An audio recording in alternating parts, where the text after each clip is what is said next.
Bonsoir à vous tous. Nous sommes évidemment, on s'en est bien rendu compte tous durant la journée, c'est un jour férié, un jour pour accorder, j'allais dire, notre respect aux morts, et aussi un jour décrété par l'Union africaine comme étant la journée africaine de la jeunesse. Voyez-vous, quand j'ai dit ça, journée africaine de la jeunesse, mais je vais vous aborder cette émission avec un sujet qui concerne les personnes âgées. Cougar, ou bien sûr Daddy, voilà, on dit Cougar ou Daddy Sugar, donc voyez-vous.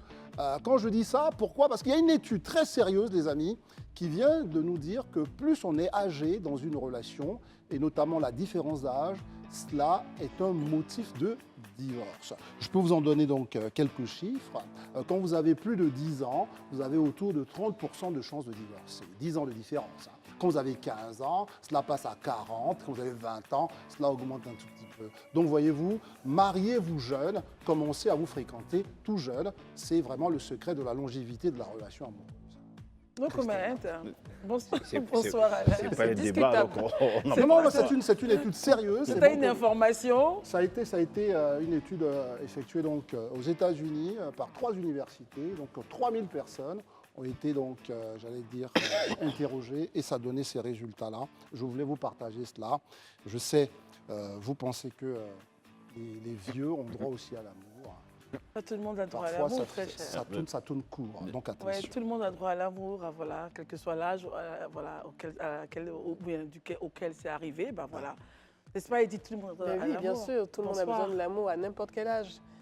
La maladie d'amour, tout bien tout le monde. Bien sûr. Il ne faut pas lâcher, il faut pas lâcher. Je pense qu'il faut même contredire les études. C'est ça aussi les exceptions aux études scientifiques. Et on va les contredire justement en disant bonsoir. Aidez-moi à dire bonsoir Edith Herman. Bonsoir Edith. Bonsoir Christelle, bonsoir à tous. Bonsoir chers téléspectateurs. C'est vrai que le sujet de l'amour est très passionnant, Herman, mais bon, revenons. Bienvenue en Côte d'Ivoire, très cher. Non, j'ai cru que vous avez ouvert un dossier, débat là-dessus. On va le juste faire. Bonsoir Christelle, je suis content de vous retrouver. Bon retour. André, bonsoir tout le monde. Élisée, bonsoir. Bonsoir Christelle, bonsoir André, bonsoir ses amis, bonsoir chers téléspectateurs. Daouda, bonsoir. Bonsoir Christelle. Oui, comment vas-tu? Je vais très bien. André, et toi, comment Quelle tu est cette vas? voix, Daouda? On parle d'amour. Ouais. L'amour se fait en douceur. Ce jour férié a bien démarré, en tout cas, j'espère pour vous. Donc, il finira bien avec nous. André? Vous savez, je vais terminer avec cette étude qui dit que la différence idéale est d'1 an. Voyez-vous, il y a fait moins d'1 an qu'on est ensemble. Donc, ça va durer, voyez-vous, les amis. Et vous allez rester longtemps avec nous. C'est une belle histoire d'amour que nous sommes en train de construire. Merci de vous installer.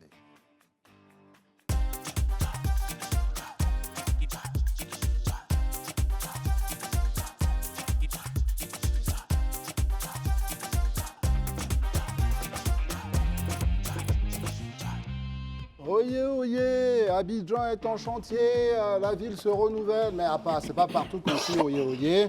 Du côté donc de la route de Dabou, l'achèvement des travaux a fait grincer des dents. Qu'est-ce qui se passe dans cette zone, Christelle? Ben voilà, pour ceux qui sont adeptes du tronçon Abidjan, Songon ou Songon-Dabou, savent que c'est vraiment la croix et la bannière, André.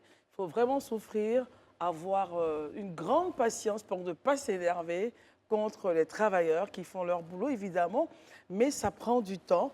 Et donc, le Premier ministre a fait la visite des chantiers. Il a donné 45 jours, voilà, bien propre, pour que la chose soit livrée.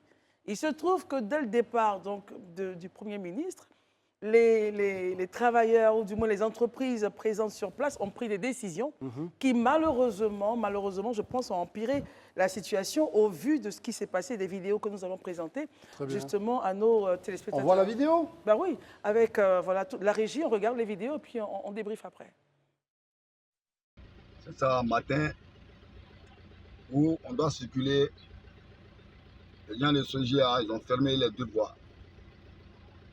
On aille au travail, on ne peut pas partir au travail. Ça, ces travails sont faits. On se pose encore la question. Les deux voies sont barrées. À la Sogia. Voilà ça. Vous voyez, les 2 voies sont barrées. Voilà ça. Et après avoir fini de fermer les 2 voies, c'est ce matin-là qu'ils sont en train de trouver une solution à la voix.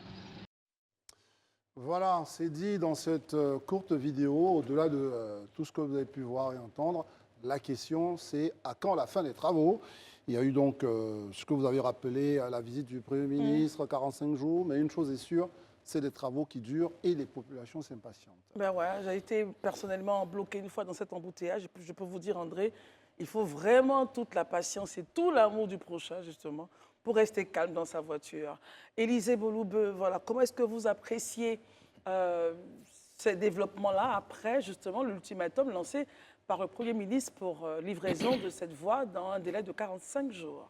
Moi, je pense que, honnêtement dit, hein, l'ultimatum du Premier ministre ne doit pas être un prétexte pour les entreprises pour vraiment faire vivre le calvaire aux populations.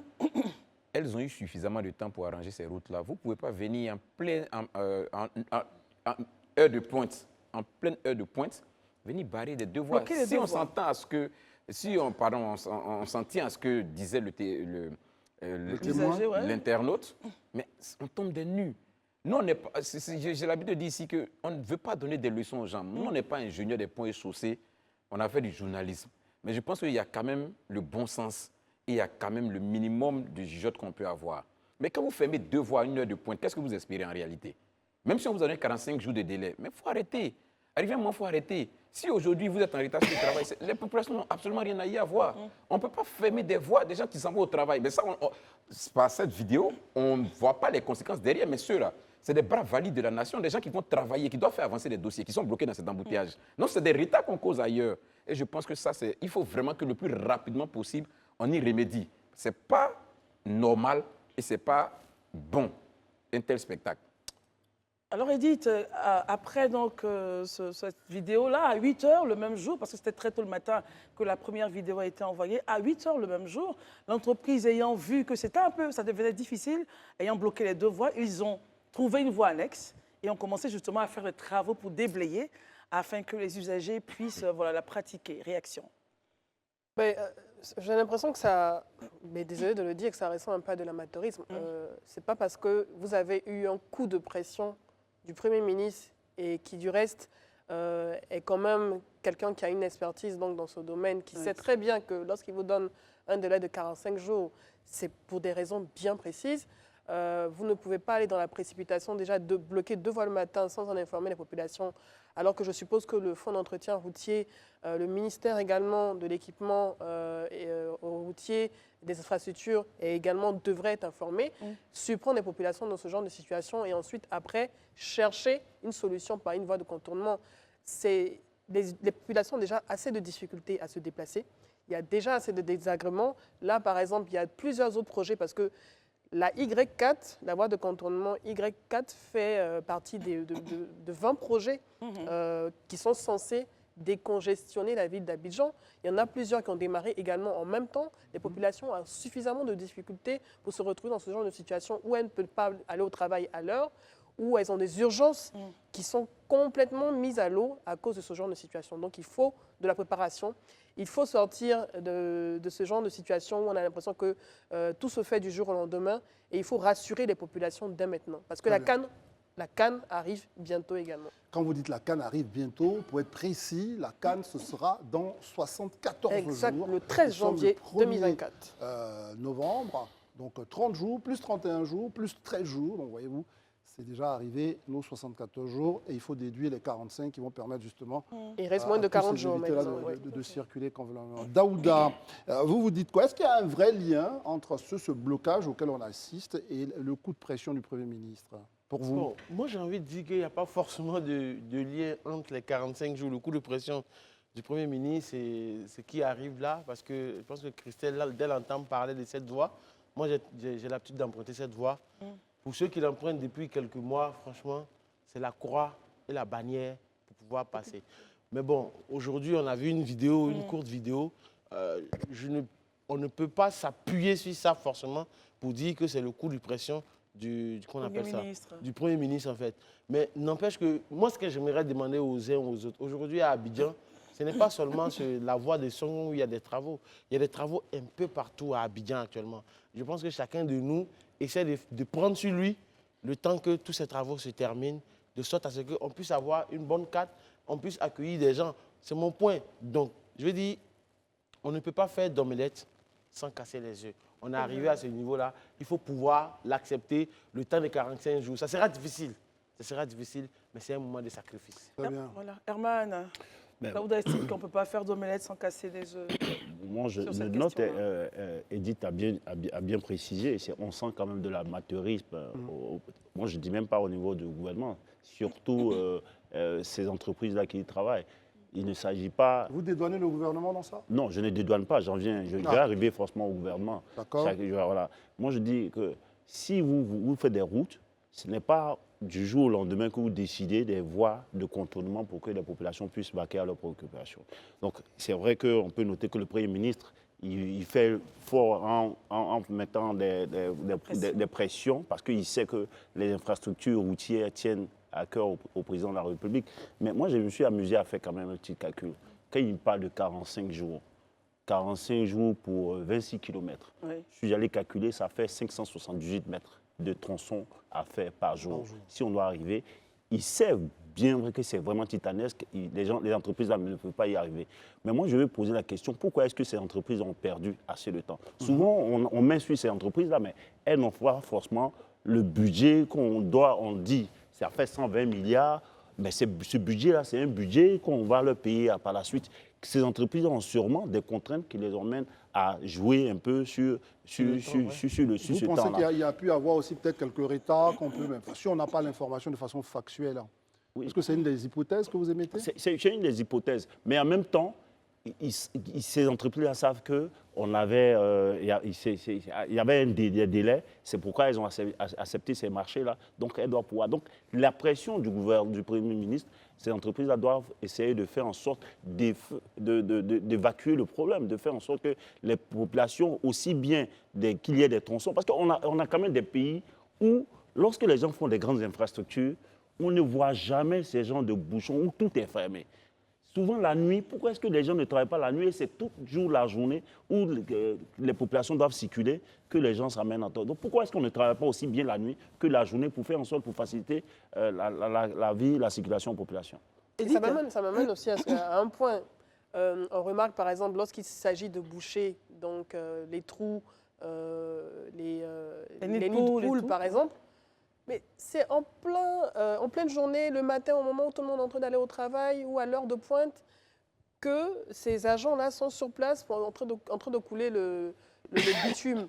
Mais je veux dire, on a toute la nuit, de minuit à 5 h du matin ou à 3 h du matin pour faire ce genre de travail, là où il n'y a pas suffisamment de véhicules à ce moment. Ce n'est pas pendant qu'on se retrouve en heure de pointe qu'il faut montrer qu'on est en train de travailler. Parce que j'ai l'impression qu'à ce moment-là, il faut montrer qu'on est en train de travailler, qu'on est sur place, qu'on nous voit, qu'on prenne des photos, alors qu'on est en train de créer des désagréments aux personnes qui vaquent à leurs occupations, qui sont censées être des agents économiques. Il n'est pas d'accord avec vous. En fait, ce que je dis, peut-être que ce que vous dites peut s'entendre, mais là où le point qu'il faut prendre aussi en compte, c'est qu'il y a des points de vue budgétaires. Parce que généralement, dans le code du travail, lorsqu'on fait travailler des gens la nuit, on doit leur payer le double.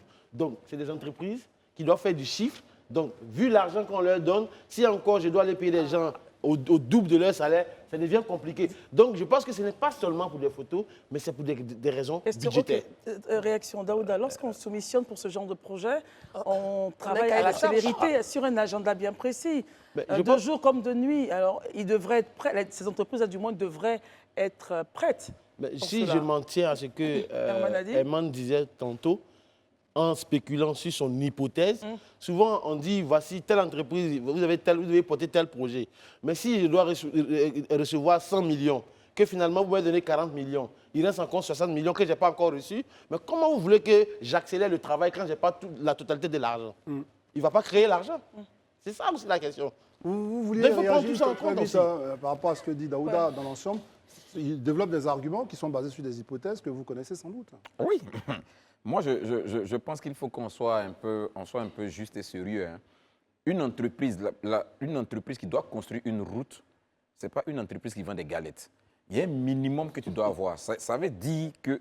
Je prends juste même l'exemple du tronçon Abidjan-San Pedro. Très bien. Qui a été portionné en 3. Oui. Mais on a une entreprise ici là, qui a fini avant le délai. Comment elle s'est arrangée pour finir avant le délai alors que les autres n'ont pas fini? Mais peut-être qu'elle a une capacité financière. Mais exactement, c'est ce que je dis. Mais c'est de ça que je parle. Mais donc, du coup, je vous repose ça la pose une question, question est-ce de que ça choix, mais les n'incombe pas entreprises. au gouvernement de prendre des entreprises plutôt solides? Exactement. Mais c'est ce que je suis en train de dire, justement. Il y a la responsabilité du gouvernement déjà pour prendre les entreprises. Et puis aussi, je dis l'honnêteté des entreprises. Parce qu'une entreprise, le gouvernement, dans sa bonne foi, peut prêter foi à une entreprise qui, elle, fait croire qu'elle a forcément tout ce qu'il faut pour pouvoir conduire le marché. Mais dans l'exécution du travail, on se rend compte que ce n'est pas le cas. Mais en Côte d'Ivoire, ici, il y a eu des marchés qui ont été arrachés à des entreprises et puis affectés à d'autres entreprises. Et justement, dans l'exécution, on s'est rendu compte que les capacités financières et techniques qui avaient été vantées par les entreprises, elles ne les avaient pas. Donc, au final, on a donné à d'autres personnes. Il y a déjà ce point-là qui est là. Tout à l'heure, Daouda réagissait sur le fait qu'on ne peut pas faire des omelettes sans casser les œufs. Mais on est tous unanimes. Moi, je prends juste même l'échangeur Aquaba qui sont en train de faire. Mais il y a eu des travaux de réaménagement qui ont été faits. On circule là-bas, on va à l'aéroport. Ils ont trouvé des voies de contournement où on passe dessus tranquillement, on s'en va à l'aéroport. Ça pourrait être fait aussi dans ce cas. On ne peut pas déjà ouvrir un chantier et puis on ne prévoit pas une mesure annexe ou une alternative. Ce n'est pas possible. Il y a un problème en fait. Bon, moi, je pense que le problème, il est là. Je l'avais évoqué, Edith l'a dit. Il faut que lorsqu'on donne ces genres de marchés-là aux entreprises, il faut qu'on leur donne, dans le cahier des charges, ça doit être spéculé que ça ne doit pas déranger la circulation. Il faut que les populations puissent vaquer à leurs occupations. Donc, elle a dit, pourquoi est-ce que la nuit, par exemple, à partir de 0 heure jusqu'à une certaine heure, on ne fait pas de travaux. On voit que les gens prennent toujours la journée, or les gens doivent aller au travail. Donc moi je pense qu'il faut regarder bien cela. Mais aujourd'hui, pour le problème qui se pose concernant cela, moi je pense que l'entreprise a fait exprès aujourd'hui. Parce qu'après, elle a trouvé la solution. Je pense... Pourquoi est-ce que tu peux estimer qu'aujourd'hui, là, parce que tu veux travailler et que toutes les voies là soient bloquées, personne ne doit aller quelque part. Herman, là où donc, pourquoi après est-ce qu'elle a trouvé la solution? J'ai compris, tu as demandé pourquoi. Moi, je te dis, quand on regarde sur les deux vidéos, on voit qu'il a fait un collage de vidéos. Donc, c'est pourquoi j'ai dit, soyons mesurés dans ce qu'on dit. Dans la première vidéo, au moins, je suis sûr et certain que c'est un rétrécissement de chaussée, de sorte qu'on voit que le Bakar est en train il avance, mais tout doucement. Ça, c'est un point auquel il faut s'attendre aussi. Sur cette voie que beaucoup de personnes prennent, je suis sûr et certain que pour nous qui l'empruntons, pour aller voir des gens, pour aller à Dabou ou à Jacquesville, cette situation-là, ce n'est pas aujourd'hui qu'on vit cela. Aujourd'hui, il a fait cette vidéo, on a un bout de cette vidéo. Voilà le Bakar qui est en train de circuler. Donc c'est possible. Il circule, il avance. Tu vois un peu? Non, les gars, voilà. Mais après, il y a une deuxième vidéo. C'est une vidéo où on n'a pas, je vais dire, faisons attention, soyons mesurés. Ils ont rétréci la chaussée, c'est important de dire ils ont rétréci. On peut faire des propositions, mais dire mordicus qu'ils ont bloqué toutes les fois, c'est trop fort. L'entreprise de nouvelle fois, c'est trop fort. Vous n'êtes pas d'accord? Je n'ai pas dit que l'entreprise avait été de mauvaise foi. Alors, est-ce que vous pensez que le délai, parce qu'avec tout ce qui se passe, que vous pensez sincèrement que 45 jours, c'est tenable? Bon, les travaux de la Y4 ont démarré, en tout cas la phase de réalisation. Les phases de réalisation ont démarré en octobre 2020. On est en octobre 2023. Je pense que, et comme je l'ai dit au départ, le Premier ministre sait très bien pourquoi il a donné ce délai de 45 jours, étant lui-même un expert dans ce domaine. Il n'a pas choisi un délai au hasard. Ça fait 3 ans. Et quand je pense, c'est pour ça que des fois, je n'ai pas forcément envie d'aller à Jacquesville parce qu'on a toute cette zone de désagrément avant de pouvoir. C'est carrément 3 heures avant d'arriver à Jacquesville à cause des travaux sur la voie. Ils ont eu 3 ans. Et je pense que 45 jours, et maintenant on est à moins de, bientôt on est à moins de 40 jours, ils ont suffisamment de temps, ils ont eu suffisamment de temps pour le faire. Et ce que les populations attendent, c'est la livraison de cette portion de la voie. Ça, c'est bien dit. Très bien, merci, la Edith. livraison de cette portion de la voie. Voici une autre voie qui a été, elle, livrée. Et depuis hier soir, elle est parée de ses plus beaux habits, de ses plus beaux atours. Elle brille dans le ciel d'Abidjan. Et ce ce soir à 23 h, c'est le pont Alassane Ouattara. Eh bien, ce pont a été fermé à la circulation.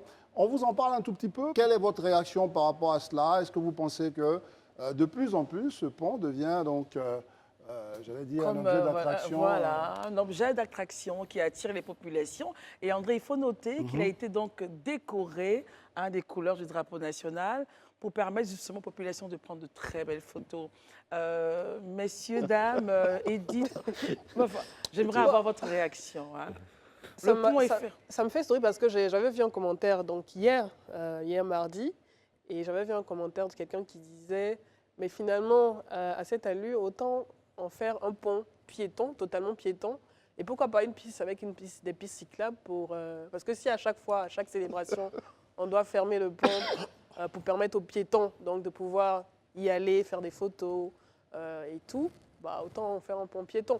Après, c'est une voie qui permet d'accéder rapidement au plateau, mais on aura, je pense, hein, certainement de plus en plus de communiqués à chacune des célébrations, des dates marquantes dans notre pays.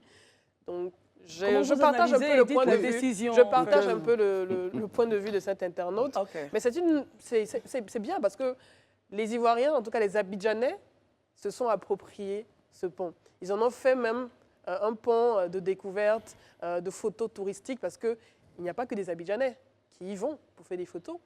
De plus en plus d'étrangers viennent, je vais dire en pèlerinage, et je mets entre griffes. C'est pas un peu exagéré? Non, quand je dis je mets entre griffes, ils viennent faire des photos parce que c'est vraiment un pont qui attire, qui est attractif.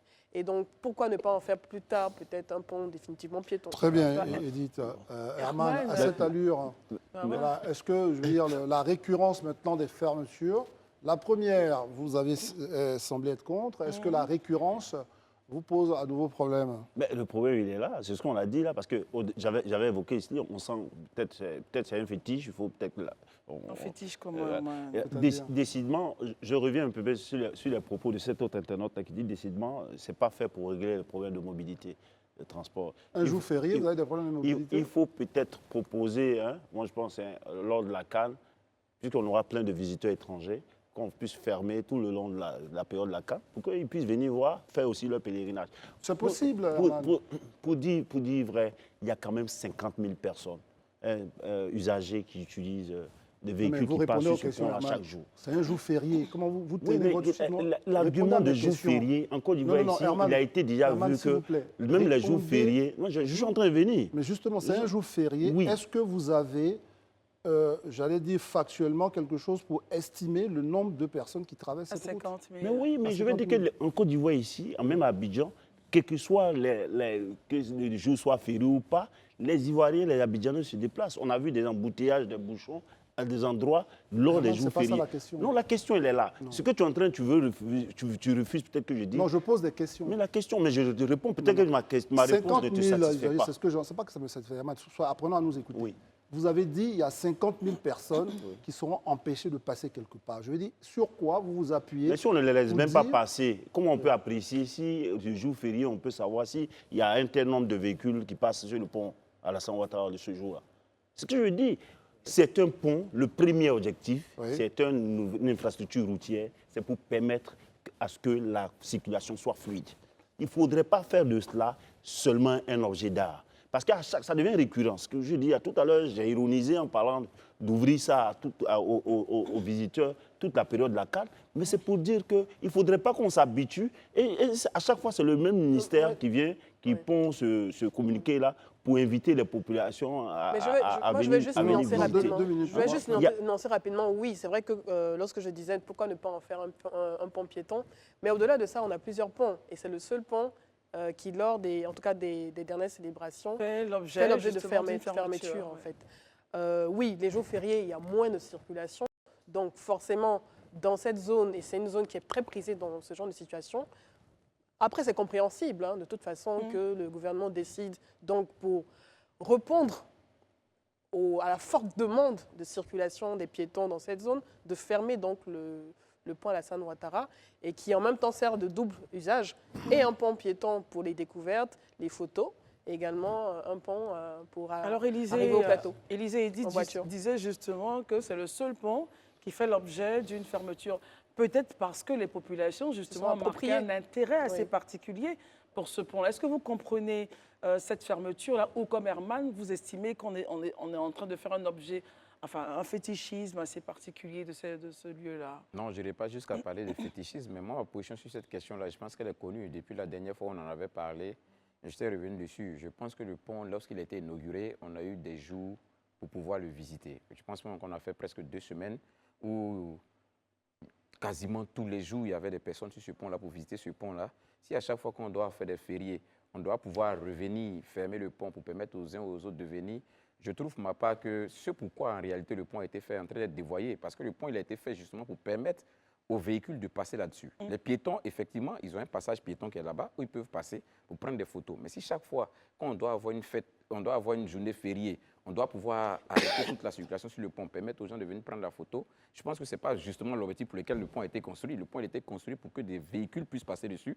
Et il y a un passage piéton, les piétons doivent passer. Ce n'est pas pour qu'on en fasse à chaque fois un moment où on interrompt l'objet pour lequel il a été fait pour pouvoir permettre à des personnes de prendre des photos. Je crois qu'à un moment, quand on regarde un peu ces photos-là, Élisée, est-ce qu'on ne se dit pas que le gouvernement se met peut-être à la place des populations et se dit ils auront encore envie, regardez cette photo-là, ils auront encore envie voilà, d'aller visiter, il faut leur donner la possibilité. Le pont, dans sa construction, a prévu de lui-même une telle opportunité. Pourquoi on a mis un pont piéton sur le pont? Quand vous partez sur le 3e pont, là, ils ont fait un petit passage pour les piétons là-bas, mais ça ne prend pas tout le pont jusqu'à l'échangeur. Arrivé à un moment, les piétons n'ont plus accès jusqu'à aller à l'échangeur. Pourquoi? Donc le pont, lui-même, dans sa conception, a déjà prévu ça. Quelqu'un qui va aller sur le pont, mais il y a un passage piéton. Il va vers le passage piéton, il prend ses photos qu'il a envie de prendre. Il finit, il part. On va permettre à Daouda on ne va pas la fermer pour laisser les piétons venir. de réagir. Bon, franchement, je suis choqué par un griffe, le manque de culture de certains de mes compères sur le plateau. C'est peut-être fort, mais en France... Non, c'est pas peut-être, c'est fort. Oui, c'est fort. J'attends ton argumentaire pour réagir. Parce que tu me dis pourquoi j'ai le manque de culture. En France, on a la promenade à Nice, on a les Champs-Élysées qui existent. Daouda, tu as visité la promenade à Nice. S'il vous plaît, lorsque vous parlez, j'ai pris le temps de vous écouter. Terminé, et après, vous allez réagir, je vous prie. Voilà. Pour dire simplement que ce pont-là, c'est une fierté nationale dans un premier temps. Et je pense que le ministre des Infrastructures, ce n'est pas paralyse d'abord de forme. Parce que lors de la fête de la célébration de Mawlud, qui est une célébration musulmane, ce pont a été fermé. Et cette fois-ci, on est à la Toussaint. C'est une célébration chrétienne. Par paralyse de forme, ils ont fermé ce pont-là pour que tout le monde puisse se promener sur ce pont-là, parce que nous sommes un pays laïque. Mais au-delà de ce parallélisme de forme-là, je pense très bien que les Ivoiriens aujourd'hui sont fiers de ce pont-là, parce que quand tu quittes la France, quand tu quittes au Niger, au Mali, au Bénin, au Burkina, quand tu arrives et que tu fais une photo pour marquer que tu es arrivé en Côte d'Ivoire, c'est en Côte d'Ivoire que j'étais, c'est sur ce pont-là, ce pont mythique-là, que chacun vient faire ses photos. Donc, si vous n'êtes pas fiers de ce pont, nous, on est fiers de ce pont-là. Et d'ailleurs, je poursuis pour dire qu'au plateau, il y a 8000 habitants. Les gens qui travaillent au plateau, généralement, les gens au plateau, il n'y a pas autant de voitures qui circulent. Et d'ailleurs, par patriotisme et par l'amour des Ivoiriens pour ce pont-là, je pense que les gens peuvent terminer, Daouda, et de prendre la voie de contournement qui fait à peine, je dis bien 2 minutes, pour ceux qui ont des véhicules. Donc, permettez aux gens, les jours fériés, de profiter de ce pont-là. Ce pont-là, on ira y marcher encore. Il y a la question que je voulais quand même poser à Élisée, qui nous parlait tout à l'heure du passage des piétons. Donc, vous pensez que, puisque bon, l'autre annonce 55 000 voitures, et vous pensez que 55 000 voitures avec des piétons au milieu, c'est une façon d'assurer leur sécurité? Avec des piétons au milieu, c'est-à-dire? Enfin, s'il y a 55 000 voitures qui passent et que les piétons qui viennent pour faire des photos, vous comprenez la dangerosité ou pas? Non. Pour ceux qui sont allés sur le pont... C'est juste une question. Hein. Oui, ce pont, il y a un passage piéton sur ce pont. Mais on a compris. Mais je veux dire, s'il y a un trafic énorme, parce que je pense qu'au-delà de tout ça, l'autorité, en faisant ça, a aussi une idée derrière la tête. Parce qu'évidemment, vous savez, quand les gens viennent sur un pont qui est en plein trafic, c'est pas juste on est en train de passer avec son vélo pour partir. On vient pour faire des photos, ça peut être dangereux. Donc je pose juste la question de savoir, est-ce que cet argument de sécurité, vous l'entendez? Non, moi je ne l'entends pas du tout. Je ne l'entends pas du tout parce que je pense quand même que ceux qui ont conçu le pont et qui l'ont réalisé en réfléchissant à tous ces aspects-là. C'est pourquoi ils ont mis justement une promenade, un passage piéton. Ils savent pourquoi ils l'ont fait. Ils auraient pu ne pas le mettre pour dire que c'est uniquement des véhicules qui doivent passer là. Mais s'ils ont mis un passage piéton, c'est parce qu'ils estiment aussi que c'est important pour des piétons de passer sur ce pont. Si on a 50 000 Ivoiriens ou bien 200 000 Ivoiriens, on leur dit qu'il y a un passage piéton. Si tout le monde ne peut pas passer, si on ne peut pas nous-mêmes nous organiser pour trouver des mécanismes pour que chacun puisse passer et faire sa photo, mais alors on laisse tomber le projet. Mais on n'a pas besoin pour ça d'empêcher certaines personnes. Deuxièmement, non, je finis. Avant de finir cette question, je pense quand même qu'il faut qu'il réagisse à ce que Daouda a dit. C'est important. Voilà. Dans un premier temps, je vais juste dire à Daouda, c'est vrai. Ce n'est pas parce que tu as appris des vocabulaires que tu as lancé des mots parce que tu as envie de les lancer. Tu ne peux pas dire à des gens qui ont un manque de culture. Ton argumentaire que tu as développé là, à aucun moment, ça nous a montré qu'on a un manque de culture. Non, mais si, parce que Mais si tu racontes des histoires, tu racontes des bobards. Si tu Partagez-vous la parole. Donc je parle, il se tait. Parce que tout à l'heure, quand il parlait, il a demandé qu'on se tait. Non, tu te tais et puis on parle. Parce que tout à l'heure, tu as demandé qu'on se tait ce que tu parles. Donc je réagis à ce que tu as dit. Tu as dit tout à l'heure qu'un manque de culture. Je vois en quoi, à aucun moment, l'argumentaire qu'il a évoqué nous amène. Il a parlé du parallélisme des formes. C'est vrai que le manque de culture est un peu trop fort. Au-delà du parallélisme des formes, Non, les gars, partagez-vous la parole. Herman, attends. Partagez-vous la parole, s'il vous plaît. Viens, Soyez disciplinés. Allez-y. Ce que je vais dire, au-delà du parallélisme des formes, je te parlais des Champs-Élysées au niveau de Paris. Je te parlais de, comment on appelle ça, Nice. de la promenade. Mais c'est des choses, c'est des fiertés nationales pour des gens. Et justement, quand tu regardes dans ces pays développés là, où des grandes voies aujourd'hui là, on permet que des gens puissent venir là faire des photos, mais pourquoi nous, on ne pourrait pas en faire autant pour ce pont? C'est de ça qu'il est question. Faire là des photos, ils ont bloqué la partie pour ne plus que quelqu'un. Donc tu n'as jamais vu, même aux États-Unis où ce monsieur, il y a un pont qui a été carrément fermé pour l'investiture de Barack Obama. Et qu'il y a de gigantesques cercles aux États-Unis. Ce pont-là est fermé pour ça. Attendez. On a compris le point ouais, d'Élysée. ok. On va laisser la parole à Herman. Herman, est-ce que vous vous rappelez des différents points? Oui. On est d'accord que le manque de culture, c'est très fort. Il a reconnu. Très clairement. Non, je le reconnais. Allons-y. Non, il peut savoir, parce que c'est pourquoi je lui posais la question lorsqu'il a évoqué le manque de culture, s'il connaissait Nice. La promenade dont il parle, c'est la promenade des Anglais. Et c'est très loin, ce n'est pas un endroit de trafic. Ça sort sur la plage et c'est aménagé pour cela. Il n'y a aucun véhicule qui passe là-bas en désordre. Actuellement même, ils ont même fermé, ils ont mis des barrières à cause de l'attentat qu'il y a eu, pour ne pas que les véhicules même passent avant de puissent circuler. Donc, bon, de la culture, je pense que tu n'as pas encore visité Nice pour savoir si la promenade des Anglais a prévu cela. Continue. Mais pour revenir à ça, moi, je pense que donc, ce dont on parle, lorsqu'on a prévu des piétons, un passage piéton, hein, il faut se remettre à cela. Je reviens.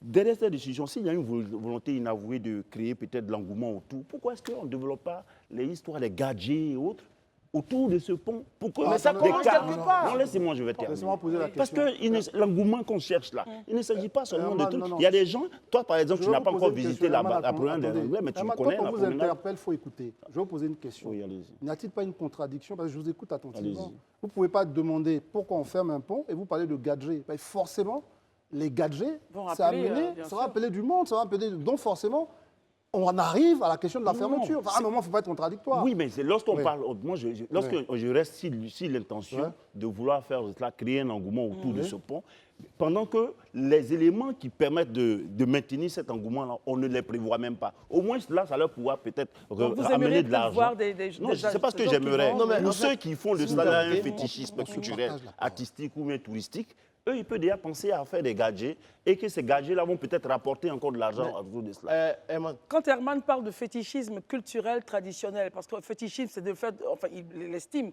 qu'on est dans une sorte d'adoration de ce pont selon ce Je n'ai qu'il pas dit. dit adoration. Ouais, mais quand on dit mais c'est pas fétichisme, loin, hein, quand on tu est parles très, fétichisme, très loin. c'est fort, hein. Le fétichisme, Faut l'assumer. le fétichisme, Allons-y. c'est un mot fort pour Oui. moi. C'est ça. Je vais encore revenir à mon point. Ce pont, il a été mis en place, il a été construit pour pouvoir soulager donc, toutes les personnes qui faisaient Exactement. le grand tour pour pouvoir accéder au plateau et décongestionner donc, cette partie du tronçon. Bon, on se rend compte que des populations se sont appropriées ce pont, qu'il y a un engouement énorme à y venir, à faire des photos. Oui, il y a des voies qui sont dédiées aux piétons, comme sur le 3e pont, mais on se rend compte qu'au-delà de ça, il y a tellement d'affluence que les gens même vont au-delà donc, des protections.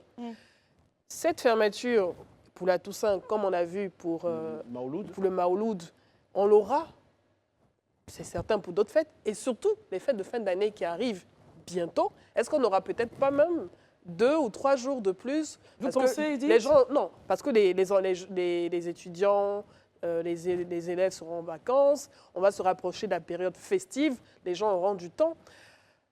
Est-ce qu'il ne faut pas, et c'est la question que je vais encore remettre sur la table, est-ce qu'il ne faudra pas penser à un moment donné à transformer ce pont, pourquoi pas plus tard en pont piéton, parce que finalement, le fermer, l'ouvrir, voilà, les populations se sont appropriées, et même les populations en dehors de notre pays, ils viennent pour faire des photos. Donc Très bien. autant penser à un usage piéton et piste cyclable, pourquoi Mais pas. moi, ce à quoi je voulais... Court, hein. Très court. Ce à quoi je pense, parce que tu parles d'en faire un pont piéton, mais moi, je pars du principe que les jours ouvrables où les gens vont au travail, pour permettre aux gens d'être soulagés, le pont est ouvert à la circulation. Mais je pense, et j'estime, et je prie de tout mon cœur, que l'État, même les samedis, dimanches, on puisse fermer ce pont-là clairement pour que les populations ivoiriennes puissent vraiment célébrer ce pont comme ils le sentent.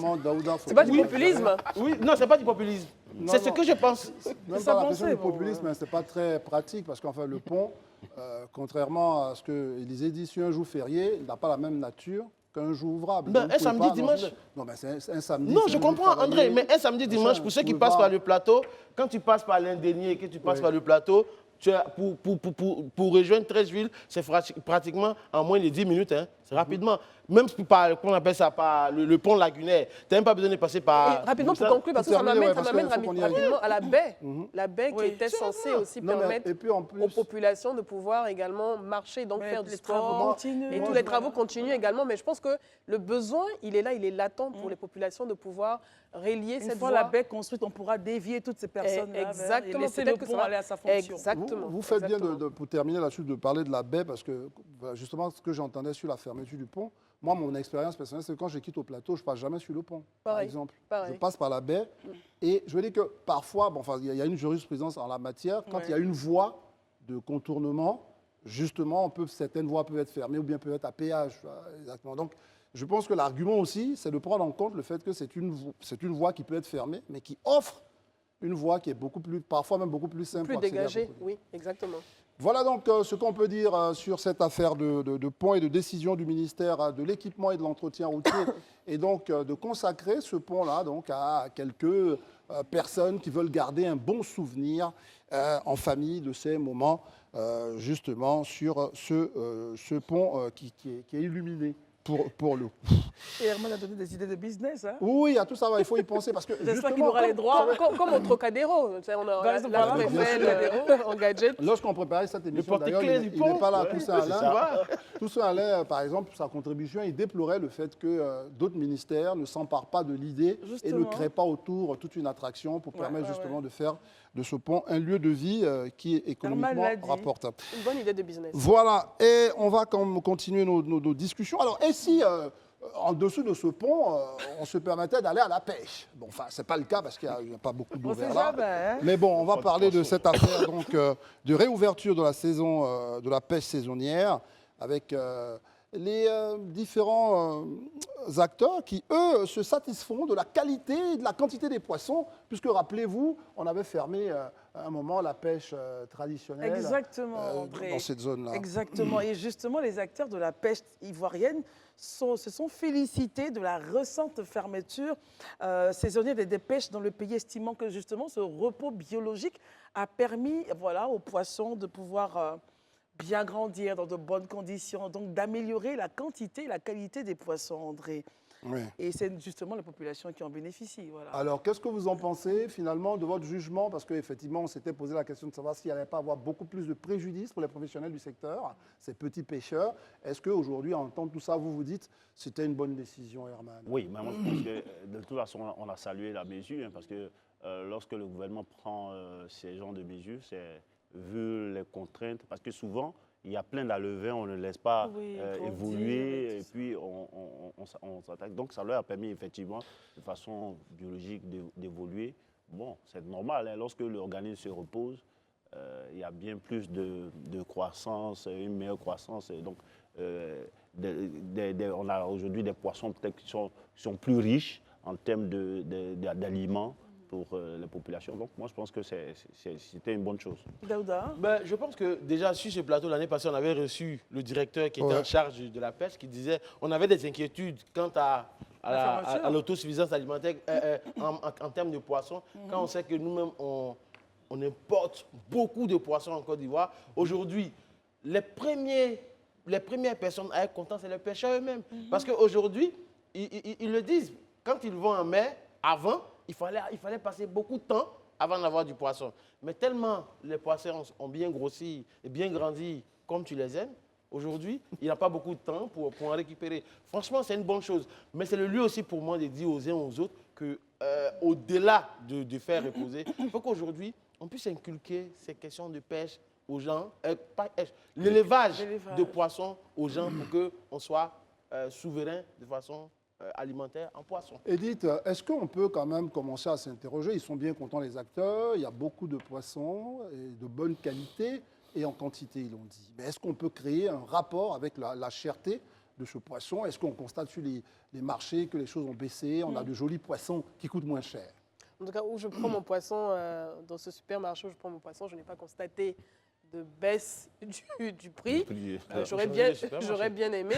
Mais en tout cas, comme l'ont si bien mentionné les différents pêcheurs qui ont été interviewés, ils se sont satisfaits donc, du fait que les chalutiers débarquent 4 fois par mois contre 2 avant la fermeture, avec un tonnage d'environ 4 tonnes avant la fermeture saisonnière. Donc, ils sont contents. Mais je n'ai pas encore constaté de baisse drastique des prix au kilo au niveau des poissons qu'on a l'habitude de retrouver. Mais moi, je veux saluer en tout cas l'action du ministère des Ressources halieutiques parce qu'on accuse souvent nos autorités de ne pas anticiper.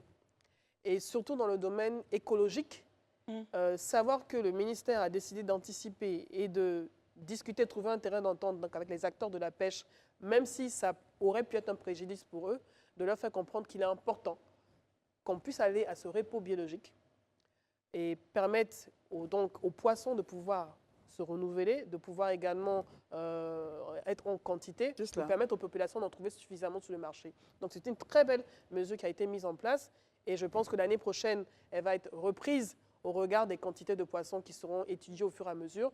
Mais au niveau écologique, c'est une très belle action, un beau coup du ministère des Ressources halieutiques. Élisée, votre réaction sur la thématique. Les pêcheurs sont satisfaits. Edith a mentionné un point, ça n'a pas vraiment changé côté prix de son niveau. Hein. Ça peut avoir changé ailleurs peut-être. Moi aussi, je n'ai pas constaté que ça. Non, il n'y a pas de changement. Non, mais il faut changer le marché. Non, mais ça peut pas. Non, mais soyons aussi réalistes. Hein. Il ne peut pas avoir changement de prix dans la mesure où, déjà, pour rappel, c'est vrai que c'est une mesure qui a permis quand même d'avoir des poissons, mais on reste toujours en deçà de l'autosuffisance. On n'est pas encore autosuffisant en matière de poissons. Donc, le poisson reste quand même une denrée toujours prisée. Donc, le prix ne peut pas aussi chuter aussi de façon drastique. Ça aussi, il faut être honnête. C'est vrai que l'État a pris un ensemble de mesures parce qu'en dehors de la mesure de la pêche saisonnière, il y a déjà ce programme-là, ce grand programme qui a été lancé dans plusieurs régions du pays, notamment au niveau du centre, qui pour permettre d'avoir des aquacoles qui vont permettre vraiment d'élever du poisson, d'avoir du poisson un certain nombre de quantités. Mais ce projet, il doit s'étendre jusqu'à la période 2025-2026 pour qu'on puisse déjà ressentir les effets qui vont aboutir in fine à cette autosuffisance-là. Donc d'ici là, on doit encore serrer la ceinture, c'est une réalité. Peut-être qu'on n'aura pas le prix qu'on veut, mais je crois que c'est les efforts des uns et des autres déjà qui permettra que d'ici 3-4 ans, on soit quand même autosuffisant et qu'on puisse retrouver du poisson dans nos assiettes à moins de coûts. On aura du poisson de bonne qualité qu'on pourra manger. Pour terminer vraiment rapidement sur ce sujet, est-ce que c'est le gouvernement qui a fixé ces périodes-là? Donc une première période du 1er juillet au 31 juillet pour les traditionnels et puis après pour les semi-industriels du 1er août au 30 août. Est-ce que du 1er juillet au 31 août, pardon. Est-ce que pour vous, le gouvernement, justement dans cette mesure-là, doit maintenant faire un peu une coercition pour que les pêcheurs baissent les prix? Comme dit Élisée, on a observé que peut-être la quantité de poissons. Mais est-ce que le gouvernement aurait dû agir? Moi, je pense qu'effectivement, en 2022, on importait encore pour 630 000 tonnes de produits, donc, enfin, de poissons. Il n'y a pas de manœuvre, seulement de 19 000 tonnes en repli par rapport à 2021. Donc, on est toujours, comme il a dit là, on n'est pas encore autosuffisant en termes de production de poissons. Donc, ces mesures pour que on constate cela dans le panier de la ménagère, je pense que ça ne sera pas maintenant. Pas mais il faut déjà constater que ces genres de mesures-là favorisent une certaine, comment on appelle là, une certaine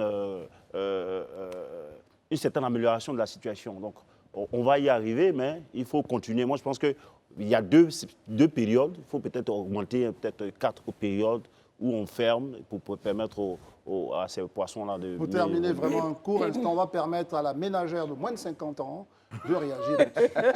C'est moi la ménagère de moins de 50 ans. C'est terrible, André, c'est pas vrai. Les statistiques, franchement, c'est un cliché. Mais rapidement, pour intervenir, tu as parlé des aquacoles qui doivent être développés donc, par les différents C'est dans le acteurs du projet ministère. PSPACI, PSPACI. Exactement.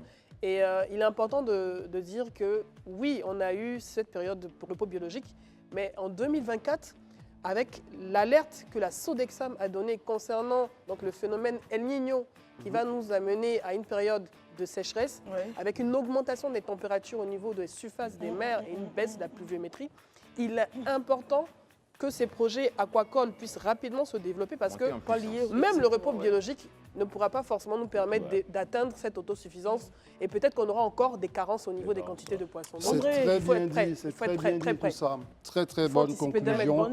Il faut être évidemment dans la prospective et donc regarder plutôt loin là-bas, préparer les choses pour des lendemains plutôt meilleurs. Voilà, c'est la page info maintenant. À tout à l'heure.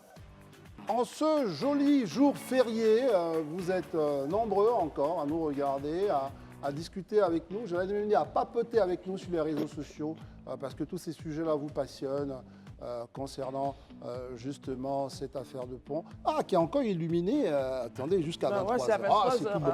C'est tout bon pour nous qui aimons les jolies lumières. Après, on demandera à Herman et à Élisée justement, et dites, on va faire un tour. Ouais, après, non, moi je vais les accompagner, ne vous inquiétez on va y faire un tour. Voilà, c'est bien sûr que vous choisissez les différents canaux, je vous les rappelle très rapidement. Pour ceux qui sont sur Facebook, j'en parlais tout à l'heure, vous allez sur le canal 206. Ça, c'est pour le bouquet Canal+. Et puis, pour le canal numéro 6, c'est la TNT. Là aussi, vous avez la possibilité de nous avoir partout en Côte d'Ivoire dans un confort assez optimal. Eh bien, nous continuons toujours de discuter des affaires du pays. C'est un arrêté qui a été pris depuis donc, 2018, mais on n'en savait pas plus sur les conditions d'application exactement. Quand moi, hier, j'ai vu Kwaku et Tuyo se bagarrer parce que le champ d'igname de Kwaku avait été massacré par les bœufs de Tuyo, je me suis dit, écoutez, ça peut être quand même compliqué au pays si on ne prend pas des bonnes mesures. Bah ouais, il faut remonter jusqu'à 2018, André, voilà, pour voir le gouvernement qui prend une mesure significative, hein, voilà, en fixant un barème d'indemnisation pour la destruction ou des biens privés tels que les cultures, les investissements en milieu rural, l'abattage d'animaux d'élevage et autres. Et cette initiative, justement, a pour objectif de compenser les préjudices subis, comme André le disait, par les propriétaires dans ces situations-là, marquant ainsi donc un tournant majeur voilà, dans la politique d'indemnisation. Donc, si Kwaku et Tuyo se battent, aujourd'hui, le gouvernement a prévu voilà, un barème. Que Kwaku ou Tuyo soient indemnisés si, par exemple, le cheptel de Tuyo a tout déjà pour vous, Élisée Boloubeu, est-ce que vraiment on assiste vraiment en milieu rural à cette forme de préjudice, parce que ça peut être très minime ce qui se passe entre Tuyo et son copain Kwaku, mais il peut y avoir vraiment beaucoup d'autres situations. Ouais. Et comment vous analysez justement l'ensemble de ces préjudices-là? Vous dites quoi? Ça existe énormément ou pas? Enfin, pour les catégoriser. Non, je pense quand même que ces préjudices existent toujours. Hein. Peut-être pas forcément dans les proportions comme par le passé. Quand on était plus jeune, on avait de façon récurrente ces informations-là selon lesquelles il y avait toujours des histoires entre éleveurs et agriculteurs. Tout à fait. Et c'est vrai que maintenant, on n'entend plus trop ça. Parce qu'il y a quand même au niveau des villages, les populations sont organisées des pour comités de sages qui essaient de régler un ensemble de problèmes, mais le problème demeure. C'est ça. Voilà, peut-être pas en proportion, comme je le dis, assez grande comme par le passé, mais ça demeure. Et l'État, bien évidemment, comme son rôle, c'est de réguler la vie dans la société, a donc décidé de prendre cet arrêté-là qui, pour moi, est vraiment salutaire. Et salutaire parce que parfois aussi, il est arrivé dans des villages où la chose a pris des proportions plus grandes. Parce qu'en réalité, il n'y avait pas, si vous voulez, quelque chose sur lequel on pouvait s'appuyer pour dire que comme tu as détruit, c'est un exemple, je donne la plantation de Yao, voilà ce que tu dois payer. Il te dit non, mais moi, je ne peux pas payer ça sur la base de quoi je paye. Comme ton cheptel a mangé les voilà, mes ignames ou bien a détruit ma plantation, voilà, moi en retour, je vais tuer tous tes animaux. Vraiment, c'était très conflictueux. Mais aujourd'hui, le gouvernement, grâce à cet arrêté-là, permet d'avoir un barème d'indemnisation. C'est-à-dire, si moi j'ai ma plantation, c'est un exemple que je donne, et que un éleveur, des bêtes viennent, un cheptel vient, détruit ma plantation, aujourd'hui, le gouvernement a donné un barème de sorte que moi, qui suis la victime, on puisse me payer ça, voilà, cette indemnité-là. Et ça, c'est vraiment quelque chose qui est important, parce qu'avant, il y avait déjà le problème qui paye. Celui qui détruit dit que lui, ce n'est pas lui qui a envoyé les animaux. C'est vrai, ce sont des animaux, mais ce n'est pas lui qui les a conduits dans le champ. Ça devenait des débats. Mais là, aujourd'hui, le gouvernement clarifie les choses une bonne fois pour toutes.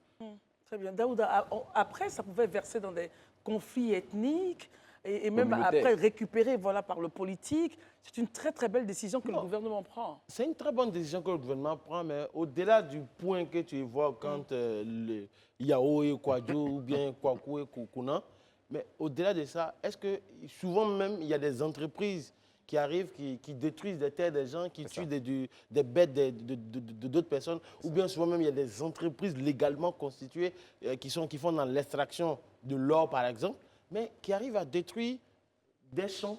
Bien sûr. Ou bien qui tuent des bêtes des gens avec les produits chimiques. Donc aujourd'hui, cette mesure-là dit quoi clairement? Que la personne qui paye, c'est la personne physique ou la personne morale qui est civilement responsable de cette situation-là. Donc pour moi, c'est une très bonne chose. Et déjà, le fait que ce soit interministériel, c'est vraiment... Je dis chapeau au gouvernement. J'espère qu'on ne dira pas que j'ai dit gouvernement.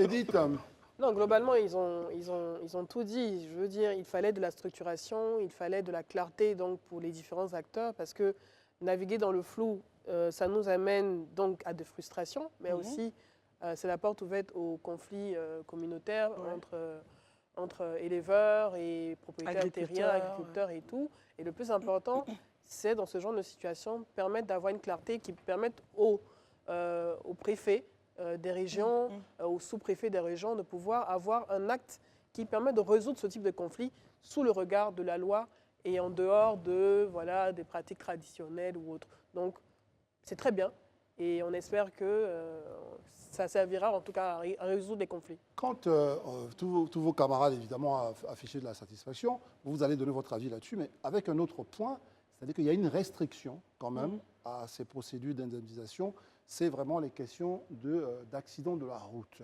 Est-ce que vous comprenez une telle restriction quand vous êtes d'accord avec le reste?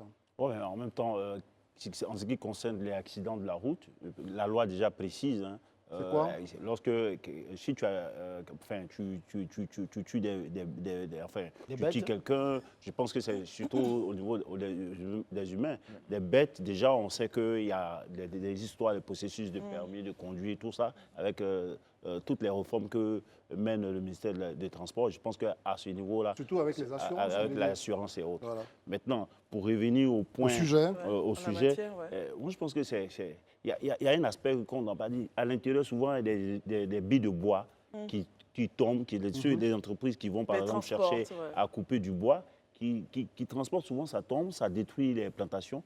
Et ce décret-là vient justement pour régler ces questions. Ce qui est intéressant, pour vous relancer là-dessus, le décret dit intentionnellement ou accidentellement. Ça, les deux, si vous avez vraiment vous cassez et que même encore, ou bien c'est un accident. Le transport, la bille, une bille donc, tombe. les deux sont pris en compte. Et puis, c'est intéressant du moment où ça prend aussi, ce décret prend en charge, ça couvre aussi les questions des installations publiques, des barrages, les poteaux électriques. Parce que souvent, il y a des chauffards, je dirais, qui percutent des poteaux électriques. Et c'est là où, voilà, donc moi je pense que c'est vraiment pertinent. Mais depuis 2018, il faut aussi qu'on regarde jusqu'à quel niveau l'application. Mais quand vous parlez de 2018, vous voulez regarder à quel niveau, ou bien vous vous désolez du fait que ça n'a pas été appliqué depuis longtemps? Non, moi je pense que les populations certainement s'organisent avec ce qu'on a dit là, elles s'organisent avec les conseils de sages, les comités de sages dans les villages, mais est-ce qu'elles sont informées véritablement de cette mesure, de ce décret-là qui est là depuis 2018, qui est applicable depuis 2018? Donc voilà, c'est ça ma préoccupation. Je ne dis pas que les préfets, les sous-préfets ne font pas leur travail, mais je ne crois pas que la sensibilisation ait été aussi pointilleuse pour qu'on... On leur donne le bénéfice du doute, parce que bon, c'est ce qui me forcément des plaît dans actions la qui doivent être mesure, mises en place. Ok, moi je voudrais saisir l'occasion de ces échanges-là, en tout cas pour déjà dire un peu quand même aux populations, on fait un peu de pédagogie. Si d'aventure vous êtes propriétaire d'une plantation, et que votre plantation est détruite par des animaux, par du bétail et autres, tout ça, c'est plus la peine de faire la bagarre. C'est ça. L'État dit, vous saisissez des agents assermentés dans le ministère sectoriel. Dans le ministère sectoriel, ça peut être le ministère de l'Agriculture, le ministère des Mines, en tout cas dans le ministère sectoriel en question. Et ces agents-là vont venir faire un constat d'usage. Ils viennent sur la base du constat, ils vont voir le préjudice causé, ils vont l'évaluer et vous serez dédommagé, indemnisé comme on le dit. Donc, ce n'est plus la peine De parce se qu'il y a une bagarrer, situation, en voilà, fait. aller prendre et vraiment mobiliser les communautés pour en venir aux mains. Aujourd'hui, faire l'État vengeance. a prévu des mécanismes civilisés pour qu'on puisse régler ces genres de conflits qui, en réalité, s'ils sont bien négociés, finalement même permettront qu'on se rapproche plutôt qu'on soit divisé. Parce que les uns et les autres comprendront quelque part que ça repose sur la base des tests et ce n'est pas juste quelqu'un qui, par sa propre volonté, vient vous arnaquer, en fait. Très bien. Et est-ce que, au fond, qui paye? Est-ce que l'arrêté est assez clair là-dessus? Non, Qui c'est clair. paye? Oui, L'arrêté est assez clair, je pense que je l'avais Non, dit. je veux savoir. C'est-à-dire que Faut qu'on l'idée, donne c'est qu'on l'information. on dit clairement que c'est la personne qui est la personne physique ou la personne qui est moralement responsable du Qui paie, préjudice. voilà. Et je pense qu'au-delà de ça, tu disais toi-même quand on en discutait, aujourd'hui quand on sait que nous, au niveau rural, même en zone Oui, urbaine, les gens ont tendance à ne pas trop s'assurer ou bien assurer leurs biens. Le fait que cette mesure-là puisse être là, ça va permettre à nos parents qui ne sont pas assez assurés qu'au moins leur bien qui a été détruit soit Voilà. indemnisé. Ils sont encore plus Vraiment, fragilisés. bravo. Edith, vous parliez justement de l'action des préfets et sous-préfets, justement dans la mise en œuvre de cette mesure, parce qu'il faut qu'elle soit communiquée Absolument. pour qu'on évite les conflits qu'on a toujours Absolument. connus. Oui, non, je veux dire, c'est pour ça que je disais, il faut donner le bénéfice du doute donc, aux agents Tout de à l'État, aux fait. représentants de l'État. Certainement que depuis 2018, ils ont mené ces actions de sensibilisation parce que, bon, après le préfet, le sous-préfet, ils sont au contact de la population à l'intérieur du pays. Je pense qu'ils ont dû faire suffisamment d'actions de sensibilisation. Mais il faut continuer, c'est important parce que il y a encore malheureusement des poches de conflits et ça Oui, concerne exactement. des éleveurs, ça concerne également des agriculteurs. Et savoir que cette loi existe permettra, ce texte existe, pardon, permettra de pouvoir résoudre et résorber ce type de conflit. Donc sensibilisation. Rapidement, Élisée. Voilà, je pense que cette situation-là m'amène en tout cas à sensibiliser aussi les parents sur la nécessité disons, de faire des papiers pour leurs parcelles. Nous avons aujourd'hui l'agence LAFOR, voilà, l'agence du foncier rural, voilà, auprès de qui il faut se rapprocher, qui aujourd'hui, en tout cas, est dans une phase je dirais, de promotion. Donc, il y a certaines zones, je crois, il y a 6 ou 9 régions pilotes qui ont déjà commencé à avoir les effets de l'AFOR. Et même là, vous pouvez aller vous faire enregistrer de façon gratuite pour le moment. Donc, je pense que c'est le lieu pour les parents aussi d'aller immatriculer, voilà, c'est le thème, immatriculer leur portion, pour ne pas que demain, quand on est face à un tel préjudice, on dise non, Il y a le aucun terrain papier, m'appartient, ouais. mais où est la preuve que le terrain t'appartient? Ça va rentrer encore dans d'autres discours. Donc, c'était juste pour ajouter cet élément-là. Très bien. Rappelez-vous, les amis, les gros débats entre Africains sur la mobilité donc, des Africains sur leur propre continent. Beaucoup se targuent d'être des panafricanistes et pourtant, entre la Côte d'Ivoire et le Cameroun, par exemple, un pays qu'on aime, il faut un visa, etc. etc. Donc, je ne vais pas citer tous les autres pays. Et puis, c'est William Ruto, le président kényan, qui a dit, bon, tout ça, on va passer aux actes, c'est bien beau tous les gros discours. On va annuler les visas pour tous les voyageurs africains. Nous, on crie bravo. Et justement, on veut comprendre comment cette mesure a pu être mise en place, Christelle. Justement, alors c'est un grand pas vers l'intégration africaine, tant souhaité par certains africanistes. Le président kényan, le chef de l'État donc, le 5e du genre, a décidé de supprimer le visa obligatoire d'ici la fin de l'année 2023. Voilà, pour tous les voyageurs africains qui désirent se rendre au Kenya, vous êtes les bienvenus. Pas besoin de faire voilà, des longues voilà, Moi, ces visas-là. Pour rester on un peu peut dans exister, l'anecdote, oui, j'ai en vu vrai. des Camerounais être bloqués à l'aéroport d'Abidjan. J'ai vu des Ivoiriens être bloqués en République du Congo. Mais vraiment, ça ne devrait pas justement exister. Et donc alors, ça va vous faire réagir, les amis. Je vois Élisée déjà qui réagit à cela. Ben, moi, je salue déjà l'adhésion de William Ruto, hein, qui devient le second après Kagame, Oui. qui, eux, ont compris tout le sens de la ZLECAf et de l'Union africaine. Moi, à mon avis, hein, vraiment, qui ont compris tout le sens. J'ai toujours dit, et ça, je le répète, je trouve pour moi insensé, excusez-moi du terme, insensé, qu'on veuille parvenir à une union, à une intégration en maintenant entre nous la question des visas. Des visas. Ça, pour moi, c'est le préalable. Et ça, il y a une région en Afrique qui l'a quasiment bien réussi, c'est la CEDEAO. La CEDEAO a vraiment réussi. Aujourd'hui, est-ce que vous savez, d'autres ne le savent pas, mais vous pouvez vous lever, aller même au Sénégal avec la pièce d'identité ivoirienne, même si vous n'avez pas le passeport. La CEDEAO en credo, c'est La la CEDEAO CEDEAO des est peuples, arrivée quand justement. même exactement à réaliser, en tout cas à permettre cette mobilité-là. C'est vrai qu'il y a quelques poches de résistance encore, mais sur le continent, en fonction des zones, je pense que c'est quelqu'un qui est un peu... C'est la plus exemplaire d'ailleurs. Voilà, la plus exemplaire. La ZLECAf, quand on veut mettre en place, la zone de libre-échange économique, mais comment ça peut être possible si on est encore dans les histoires de visa. Mais c'est ce que le président Kagame du Rwanda a toujours dit. Il dit, mais on ne peut pas parler de la ZLECAf si déjà on a des barrières solides qui sont les barrières de visa. Et moi, je salue cette décision de William Ruto. Et ceux-là, c'est eux, pour moi, qu'on peut considérer comme des porteurs du flambeau de l'Union africaine. Tous les autres qui, jusqu'à aujourd'hui, continuent de durcir et corser leur processus de visa d'entrée dans leur pays-là, pour moi, sont juste des laudateurs, sont juste des vendeurs d'illusions en réalité. Très bien. Herman, je vous vois sourire. Vous n'êtes pas d'accord avec Élysée? Non, pas que je ne sois Vous pas d'accord. n'applaudissez pas William Ruto? Si, je l'applaudis. Et je pense que les pays qui ne le font pas, ce n'est pas parce qu'ils n'ont pas l'intention de le faire. C'est parce qu'aujourd'hui, la question des visas et des titres de séjour dans leur pays, c'est des enjeux économiques. Pourquoi? Aujourd'hui, imaginez-vous, les visas, on le fait payer, les passeports, les séjours, les titres de séjour, on les fait payer. Donc, c'est de l'argent que ça apporte au pays qui le fait.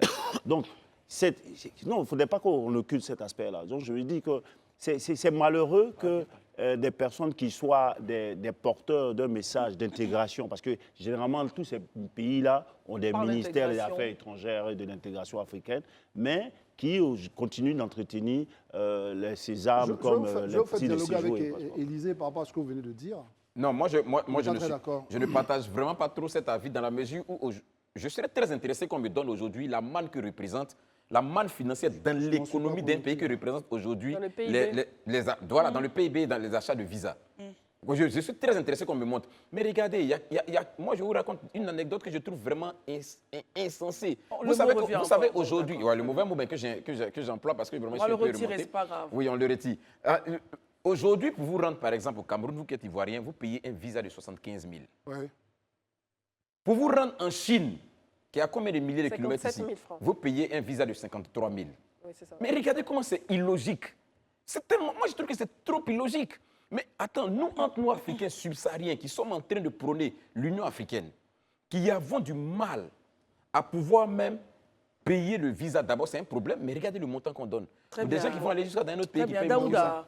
Élysée, moi je comprends ton point et je partage un peu le point de Herman dans un sens qui est un peu différent de vous deux. Ouais. Vous savez, vous savez qu'entre la Tunisie et la Côte d'Ivoire, il n'y a pas de visa. On est d'accord. Mais à cause de l'immigration et des derniers conflits qui ont existé entre ces deux pays où la Côte d'Ivoire est devenue une voie de transit pour aller en Europe, finalement, l'État de Côte d'Ivoire et l'État de Tunisie sont en train d'envisager de mettre un visa finalement. C'est pour dire que l'instauration du visa entre certains pays... Je peux vous arrêter juste là. Allez-y, je vous écoute. Ils sont en train de mettre un visa.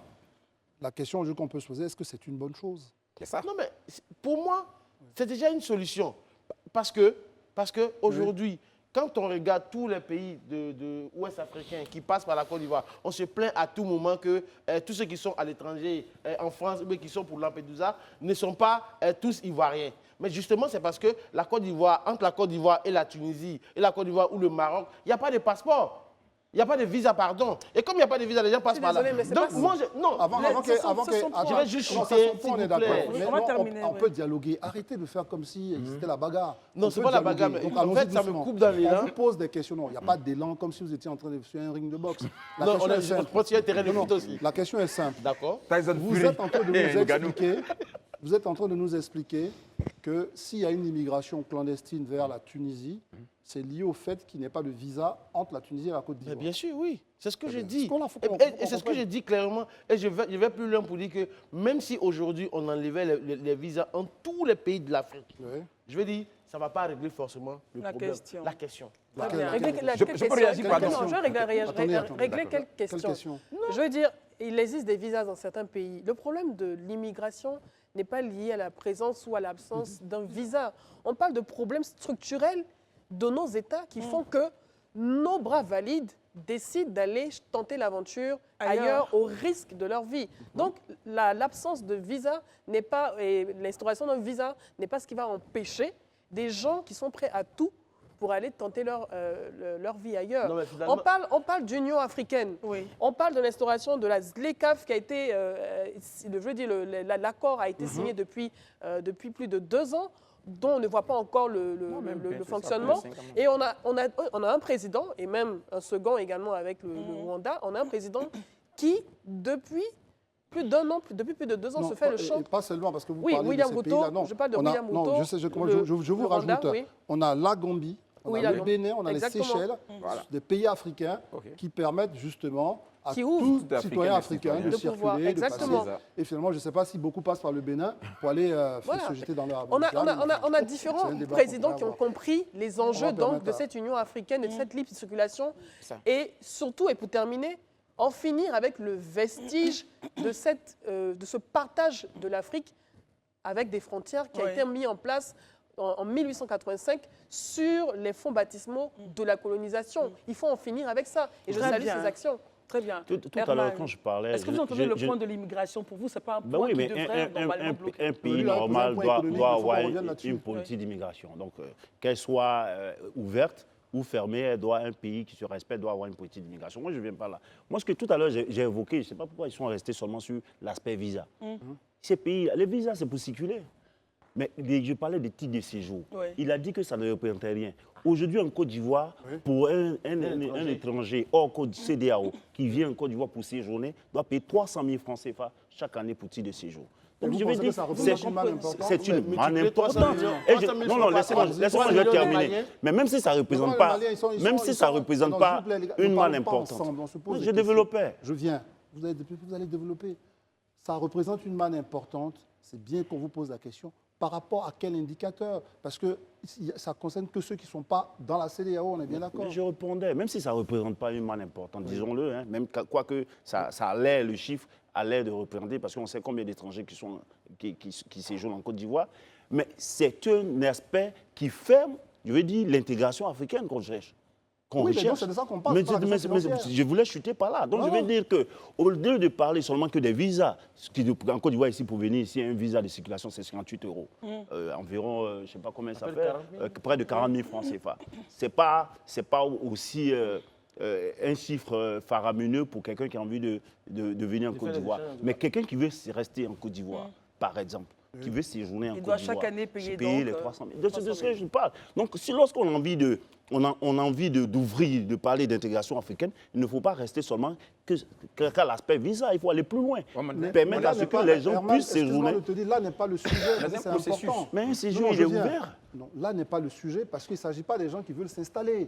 Il s'agit de moi qui ai envie de prendre ma famille, aller passer un séjour pour le safari au Kenya.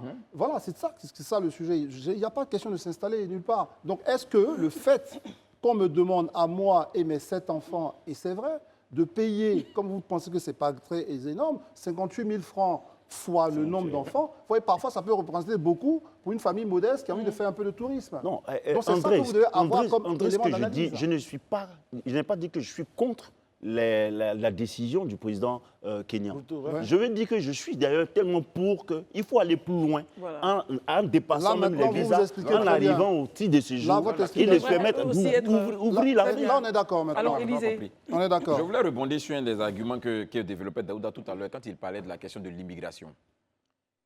Moi, j'ai été accompagner ma belle-sœur il y a quelques jours Tu as beaucoup d'anecdotes aujourd'hui. qui partait au Maroc. Allez-y. Qui partait au Maroc. Mais vous savez, aujourd'hui, à l'aéroport de Côte d'Ivoire, à cause de la question justement de l'immigration, un certain nombre de dispositions sont prises. Pour tous ceux qui sont en partance pour les pays du Maghreb aujourd'hui, on vous demande un certain nombre de papiers Tout à fait. justificatifs. Tout à fait. On n'a pas eu besoin de mettre un visa pour le faire. Peut-être que si on l'avait fait depuis, c'est-à-dire ce mécanisme qui a été mis en place, si on l'avait fait depuis, malgré qu'il n'y avait pas de visa, on aurait peut-être évité de trop plein de personnes au Maghreb. Donc c'est pour te dire que la solution n'est pas forcément d'émettre un visa. Mais c'est une politique, c'est des mécanismes qu'on peut mettre en place Des pour procédures filtrer à et mettre pour pour vérifier. filtrer. C'est des choses qui peuvent advenir. Donc ce n'est pas parce qu'il y a visa que ça va empêcher des gens de pouvoir régler la question d'immigration. Non, pas du tout. Pas du tout. Aujourd'hui, je Moi, suis tu es convaincu d'accord d'une avec chose. moi, tu es d'accord avec moi, comment Non. ça peut réguler. Je viens, ok.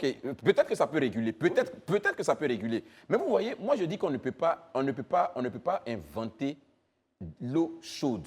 Les Occidentaux nous ont montré qu'on est plus fort que quand on est unis. C'est pourquoi ils ont ouvert leurs frontières à ceux qui essaient de se développer comme eux. Et nous, on doit pouvoir copier ça. Aujourd'hui, regardez, on a souvent besoin de porter même des habits made in Bamako. Mais pour aller les acheter, on a déjà du mal, parce que traverser la frontière, c'est déjà difficile. Les acquérir, rentrer en Côte d'Ivoire, c'est déjà difficile. Alors que c'est des choses, si on facilite les accès de pays en pays, vous allez voir que le commerce déjà sera plus délicat. Aujourd'hui, on représente moins d'1%. L'Afrique représente moins d'1% dans l'OMC, dans l'Organisation mondiale du commerce.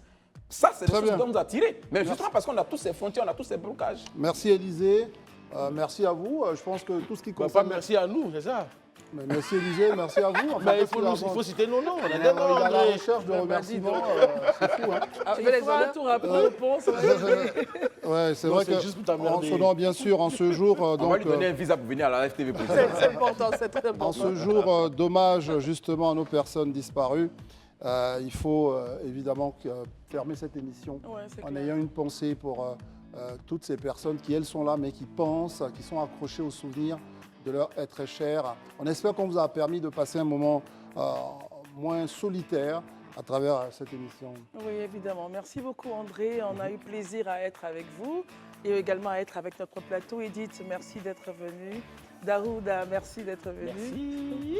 Élisée Boloube, merci. Merci à toi, Christelle. Herman, à merci. André, Et il n'est pas encore 23h. On rappelle que le pont sera fermé à 23h. Ah, voilà. ça c'est bon ça, bonne Donc, information. On va aller faire les Au plan photos. tout à l'heure. Hein. N'hésitez pas, voilà, allez Bon. faire des photos Ça me gêne maximum. Ok, voilà. Voilà, parce que c'est pas très sûr que ce soit encore fermé peut-être Voilà. la prochaine Non, mais vu que c'est déjà fermé, on doit pas prendre les Je photos. reprends Très bien. la parole Merci à pour tous. voilà, remercier tous les téléspectateurs. Vous étiez nombreux à nous suivre et même sur les réseaux. Merci encore. On se retrouvera donc demain pour une autre émission du Grand Talk avec André et tout notre plateau. D'ici là, portez-vous bien. Et puis voilà, c'est Maquisard maintenant sur l'antenne de Live TV. Bonsoir.